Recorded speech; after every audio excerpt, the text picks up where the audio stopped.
Türk milli eğitimini Amerika Birleşik Devletleri üzerinden kuşatma. Yükseköğretim Kurulu içerisinde bulunan Dünya Bankası temsilciliği tarafından yürütülmekte olan bu kuşatma ile Amerikan eğitim modeli ülkemize dayatılmaktadır. İdeolojik kılıfı, Amerikalı H. Gardner'in siparişle yazmış olduğu çoklu zeka kuramıdır.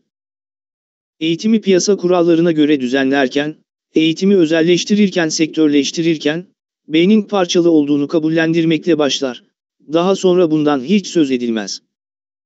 Bilinen çalışmaları 3 başlıkta toplanabilir.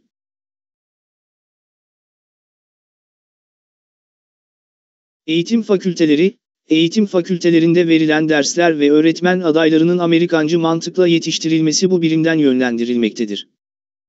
Okulların serbest piyasa ekonomisine kazandırılmasını hedefleyen çoklu zeka kuramı, neoliberal dünya görüşünün eğitimdeki karşılığıdır. Öğretmen adaylarına ders olarak okutulmaktadır. Genç öğretmenler bu mantıkla yetiştirilir. Eğitim fakültelerinde yapılan doktora ve yüksek lisans tezleri H. Gardner'in kuramıyla başlatılmazsa onay alamaz.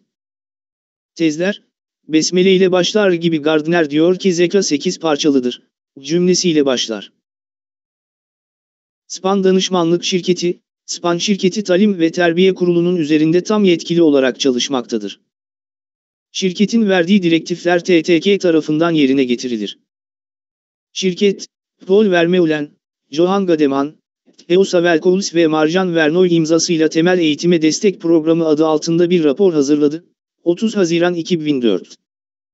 Müfredatın hafifletilmesi ve ulusal niteliklerinin törpülenmesi, ders kitaplarının buna göre yazdırılması gibi işler Yükseköğretim Kurulu tarafından Hollandalı bu şirkete ihaleyle verildi. Şirketin parası Dünya Bankası tarafından ödenmektedir. Bu para 20 yıl vadeli borç hanemize yazılmaktadır. Şirketin hazırlamış olduğu söz konusu raporda hükümetin kararlılığı ve planlanmış çalışmaları, 1-2, başlığı altında bu direktifler sıralanmaktadır.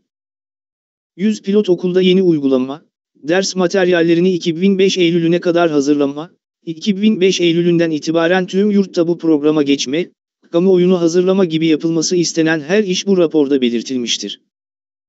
Raporun alt başlığı eğitim materyalleri için esaslar ve taslak çerçeve, Ankara 27 Temmuz 2004'dir. Bu rapor özel yayınevi sahipleriyle yapılan toplantıda dağıtılmış, yayın evlerinden 2005 Ekim'inde tüm okullarda kullanılacak olan ders kitaplarını bu çerçevede yazmaları istenmiştir. Rapor bir çeviri metnidir ve metnin sonunda SPAN danışmanları tarafından çevirmenlere teşekkür edilmektedir. Jarlbro şirketi, Danimarka şirketidir. SPAN şirketinin önerdiği tanıtım, bilinç oluşturma, basın, yayın, konferans gibi işleri düzenler.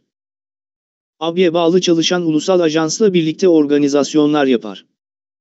Masrafları Dünya Bankası tarafından ödenmekte ve yine 20 yıl vadeli borç hanemize yazılmaktadır.